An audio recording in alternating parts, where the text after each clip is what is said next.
Maayong adlaw mga higalag mga kigsunan, may anasab kita sa atong pagtuon niining usa sa mga importante kay nga uluhan nga mahimong ah, pangutana nato, no?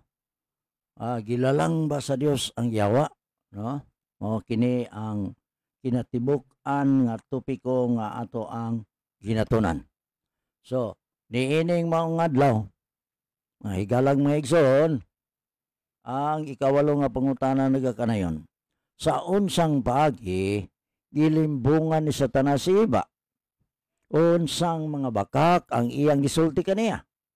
So kini nga mga pangutana ato ning hatagan og husay niining maong adlaw sumala sa balaang kasulatan.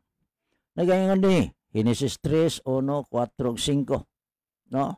Ingon diri ang bitin labi pang malimbungon kaysa bisan unsang mananap sa kapatagan nga gibuhat sa Ginoong Dios og siya mingon sa babae.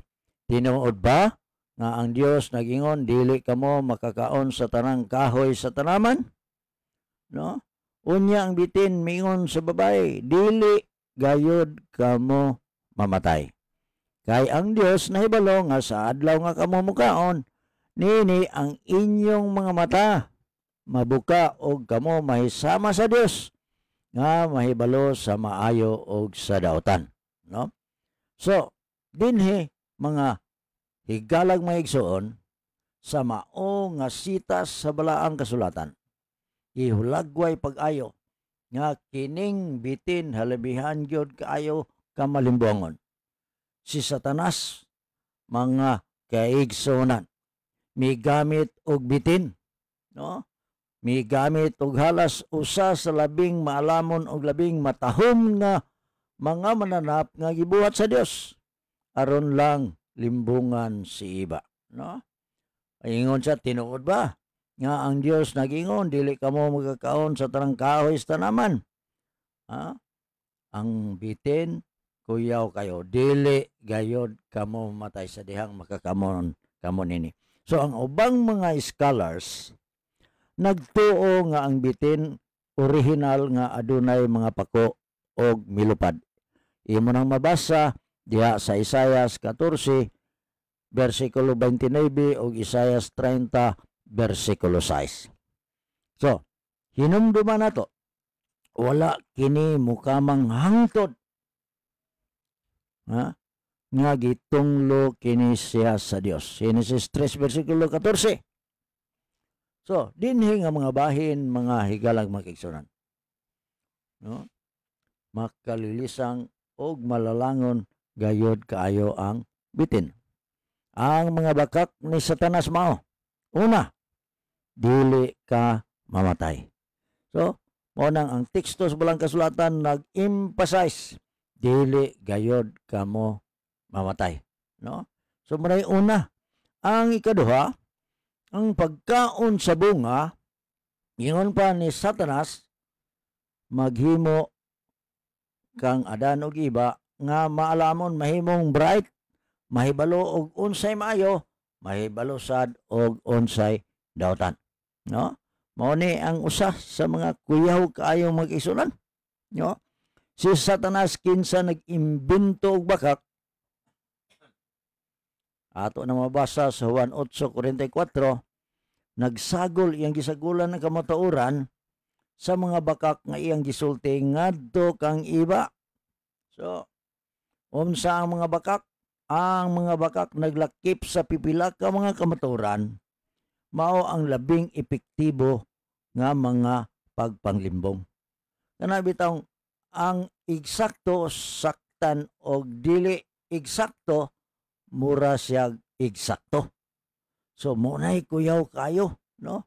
Nga klase sa bakak. Bakak kay ang kamatuoran sagulan og pagpanglimbong mga higalang mag-isunan. So tinuod nga sila makahibalo sa daotan, human makasala. Mga higalang mag-isunan, sa gugma ang Dios nagpugong kanila. Niadan og diba sa kahibalo sa daotan, no? Ngano man kay ang kahibalo sa daotan nagalakip sa mga kasakit, nagalakip sa mga dautan, no? Nagalakip sa mga kagulanan, nagalakip sa mga pag-antos, nagalakip sa mga kapaitan, o naglakip sa kamatayon. Mga igsuon, makatalagmanon kayo nga ug unsa gani ang isulti sa Ginoo, dili gyud nato subakon. Si Satanas naghimo sa kahibalo sa dautan nga makita nga madanihon, no? Nagsulti og mga bakak aron sa paglimbong sa kinaiya sa Dios tungod kay siya nahibalo nga ang mga tao mas lagmit nga motalikod gikan sa usa ka mahigugmaon nga Dios kung sila masayop sa pagsabot sa iyaang kinaiya, no? So gamay ra kayo ang diferensya mga kaisonan, no? Saktan ra gyud sabitin og gamay sila pa, gamay nga pagpanglimbong o dili maayo, isakot na niya sa kamatuoran, mga higalag mga kaisonan. Niining nga gabi o niining maong adlaw atong gikalipay ang kahigayonan nga nakahimo kita sa pagtuon ining usa sa mga importante kayong pangutana nga nagkadayon sa unsang paagi gilimbungan ni Satanas sa iba. Ato nang natubag karon unsang mga bakak ang iyang gisulti, unsa mga higalang magkisunan. In summary, ang bakak ni Satanas mao dili ka mamatay, o ang ikaduha mga kisunan, kaon sa bunga mahimo kanimong malamon. Niini mao nga adlaw ako nga inyong kauban sa atong live stream sa matag adlaw magaingon. Panalanginan kamo sa Dios og daghan kaayong salamat kaninyong tanan.